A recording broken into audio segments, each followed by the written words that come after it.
Very good morning students. 7th class Sanjeevani की book निकालेंगे। संजीवनी की बुक हम क्या कर रहे थे, ऑनलाइन क्लास हमारा था तो हमने क्या किया था, कल बुक रीडिंग की थी, है ना। बुक रीडिंग था हमारा और हमने क्या रीडिंग किया था, पार्ट 3 अटूट आत्मविश्वास। ठीक है, तो एक बार फिर से इसका रिवीजन कर लेंगे, फिर लास्ट पैरा आज कंप्लीट कर लेंगे। अगले वीडियो में हम क्वेश्चन आंसर और बुक एक्सरसाइज देखेंगे। तो इसमें क्या था, इस स्टोरी में ये एक निबंध है आत्मविश्वास पर। ठीक है, तो इसमें क्या है देखो, पहले कहानी में क्या था, बाली और सुग्रीव की स्टोरी थी, जिसमें सुग्रीव क्या था, राम से हेल्प ले रहे थे क्योंकि बाली बहुत ताकतवर थे और सुग्रीव बहुत ही कमज़ोर थे। कमज़ोर किस तरह से, उनके अंदर आत्मविश्वास नहीं था और बाली के अंदर बहुत ही ज़्यादा आत्मविश्वास और वह शक्तिशाली था, है ना। वो इतना, उसके आत्मविश्वास और बल को देख करके बाली क्या करते थे, डर जाते थे, है ना। और इनके अंदर की आत्मशक्ति जो थी वो कम हो जाया करती थी। ठीक है, और दूसरे में हमने क्या देखा था, दूसरे पैरा में, दूसरे में स्टोरी हमारी क्या थी कि लेखक के एक मित्र रहते हैं, वह जंगल में जाते हैं घूमने के लिए और उनकी पत्नी क्या होती है, पेड़ के नीचे लेटती हैं, तो वो नींद आ जाता है, वो सो जाती हैं और लेखक के जो मित्र हैं वह उपन्यास पढ़ने लगते हैं। लेकिन अचानक से उनको क्या लगता है, जैसे कोई भेड़िया उनकी तरफ आ रहा है, बहुत ही खूंखार भेड़िया उनकी तरफ आ रहा है। तो वो क्या किए, बहुत तेज़ी से वहाँ से सब कुछ छोड़ के, अपनी पत्नी को छोड़ करके घबराहट की वजह से भाग जाते हैं। ठीक है, डर के भागते हैं तो वहाँ पे कौन दिख जाता है उनको, एक बंदूकधारी सज्जन दिख जाता है। वो बोलते हैं, लेखक के मित्र बोलते हैं कि प्लीज़ आप मेरी हेल्प कीजिए, मेरी पत्नी वहाँ सो रही है और एक बहुत ही खूंखार खतरनाक भेड़िया उसको खा रहा है।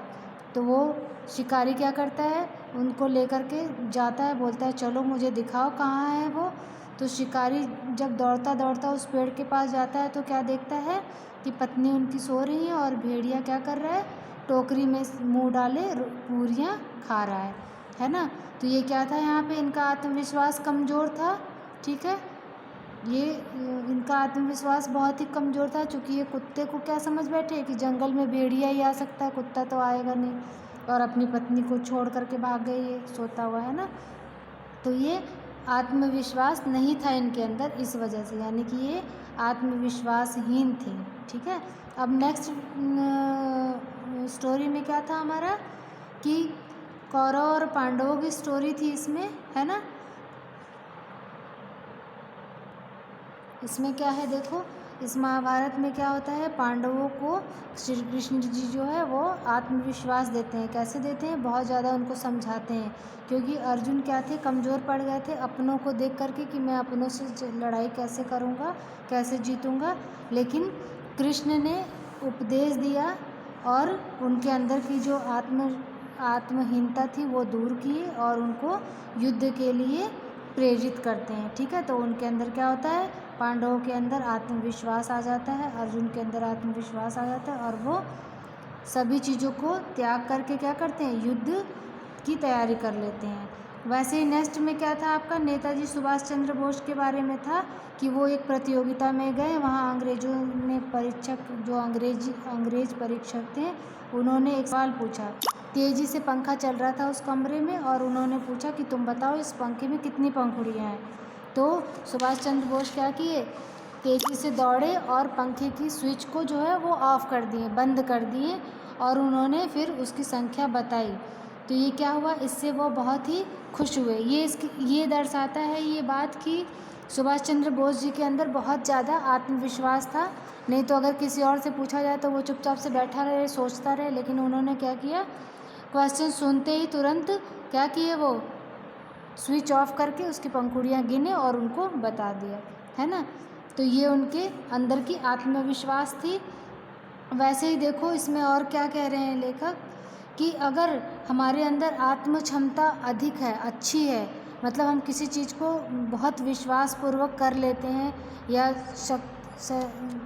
आत्म क्षमता के द्वारा, मतलब जैसे धैर्यता के द्वारा अगर हम किसी भी कार्य को करें तो वह पूरा हो जाएगा। अरे अगर हमारे अंदर भय है, शंका है, और अधैर्यता है तो क्या हो जाएगा, हम किसी भी कार्य को पूरा नहीं कर पाएंगे। ठीक है, अब नेक्स्ट में देखो पैरा में क्या लिखा है कि जो विद्यालय है ना, लेखक कह रहे हैं कि जो विद्यालय है वह क्या है, हमारे नगर से बहुत दूर है, जंगल की तरफ है ना। तो 14 वर्ष का एक बालक है, वह अकेले ही पढ़ने जाता था, लेकिन कुछ महीने बाद क्या हुआ, दूसरा एक बालक भी उसके साथ जाने लगा। ठीक है, लेकिन दूसरा जो बालक था वो कैसा था, डरपोक था। उसे भूतों और चोरों की कहानियाँ सुनाया करता, मतलब उसको भूत और चोरों की कहानियाँ सुनता था वो। उससे क्या हो गया, उसके अंदर बहुत ज़्यादा डर आ गया, और इसी दूसरे बच्चा जो डरता था उसी की वजह से क्या हुआ, वो पहला वाला बच्चा भी डरपोक बन गया।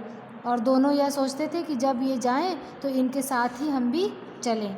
ठीक है, अब देखो इसमें क्या है, और नेक्स्ट भी पैरा में क्या बतलाया गया है कि सूत्र यह बताता है कि जैसे मान लो अगर आप डरपोक हो, शक्तिशाली नहीं हो, हतोत्साहित हो, निराशावादी हो, तो ऐसा इंसान कभी भी क्या होता है, सफलता की ओर नहीं जा सकता है ना, सफलता से वह दूर रहेगा। इसीलिए हमें क्या करना चाहिए, जहाँ भी हम रहें, जिस देश में भी आप रह रहे हो, उस देश की बुराई मत सुनो, अपनों की बुराई मत सुनो, है ना। और अगर आप कुछ बोल नहीं सकते तो वहाँ से उठ करके चले जाओ। ठीक है, ये आपके आत्मविश्वास को दर्शाता है।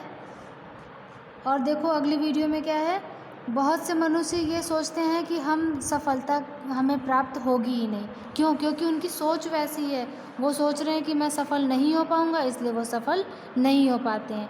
तो हम जब तक अपनी निराशावादी सोच को त्यागेंगे नहीं, हम आगे नहीं बढ़ सकते, सफलता हमें नहीं मिल सकती। अब देखो लास्ट पैरा में क्या कहा गया है कि बहुत से लोग कहते हैं कि मैं अभागा हूँ, अभाग्यवान हूँ। तो क्या ये ऐसा है? बहुत लोग पंडितों के पास जाते हैं कि भाई बताओ मुझे क्या करना चाहिए। तो ऐसा कुछ नहीं है, इस समस्या का समाधान आपके अंदर खुद ही है। ये ज्योतिषी कोई नहीं इसको बता सकता, ना कोई पंडित, इसको आप खुद ही दूर कर सकते हैं। अगर आपके अंदर ये अभागापन का सोच है तो आप क्या करोगे, अभागा ही रहोगे। अगर आपके अंदर भाग्यवान का सोच है तो आप भाग्यवान होंगे। मतलब जैसा आप सोचोगे वैसा ही आप करोगे और वैसा ही आप बनोगे। ठीक है, अगर आप अपने आप को ये सोचते हो कि मैं अभागा हूँ, मैं भाग्यवान नहीं हूँ, तो फिर ये सोच आपको भाग्यवान नहीं बना सकती। और अगर आप भाग्यवान सोचते हो अपने आप को कि नहीं मैं ये काम कर सकता हूँ, मैं पूरे लगन से कर सकता हूँ और मैं कामयाब भी हो सकता हूँ, तो आपको कोई अभागा नहीं बना सकता, फिर आप भाग्यवान बनोगे, है ना। तो ये अपने अंदर की सोच होती है ना। और देखो अपने मन में सफलता, विजय, सौभाग्य, श्रेष्ठ, इस टाइप का अगर आप अनुभव करते हो ना, अगर आप ऐसा सोचते हो तो आपको सफलता और विजय से कोई दूर नहीं कर सकता, फिर आप आगे ही जीवन में बढ़ते जाओगे ऐसे। और देखो एक पैरा में और क्या कहा गया है कि जीवन में जो है वो उतार चढ़ाव रहता ही है ना। जैसे अगर हम आज हमारे पास दुख है तो कल हमारे पास सुख भी आएगा। अगर आज हम गलती कर रहे हैं, डांट सुन रहे हैं, तो कल हम अच्छा काम भी करेंगे और अच्छे भी बनेंगे। ठीक है, आप इस वीडियो को मैं सारांश बस बता रही हूँ, आप क्या करोगे, इस चैप्टर को रीडिंग कर लेंगे अच्छे से सभी बच्चे। इसका सारांश मैं बता रही हूँ कि ये स्टोरी है, ये आपको एक बार रीडिंग करना है। अब देखो इसमें लास्ट में क्या कहा गया है कि अगर आप अब लास्ट पैरा में देखो क्या है, इसमें ये है कि जैसे अगर आप जैसे मान लो युद्ध में जो विजयी नहीं पाते हैं वो क्या है, खंदक खाइयों की ताकतें झांकते हैं। मतलब क्या है इसका कि अगर आप जैसे मान लो कोई पहाड़ है उसको आप लांघना चाहते हो तो कैसे लांघोगे, जब आप सोचोगे कि नहीं मैं गिर जाऊंगा, मुझे चोट लग जाएगी, मैं परेशान, मतलब आप डर जाओगे तो आप उस खाई को नहीं लांघ सकते हो। और अगर आपके अंदर ये साहस रहेगा, पूरी शक्ति रहेगी कि नहीं मैं ये काम कर सकता हूँ, तो आप क्या करोगे, उसको आराम से छलांग लगा करके उस खतरे को पार कर लोगे और जीवन में आगे बढ़ते जाओगे, है ना।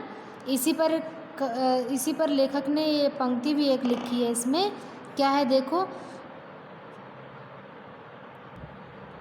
जो हड़बड़ा के रह गया वो रह गया इधर, जिसने लगाई एड़ वो खंदक के पार था।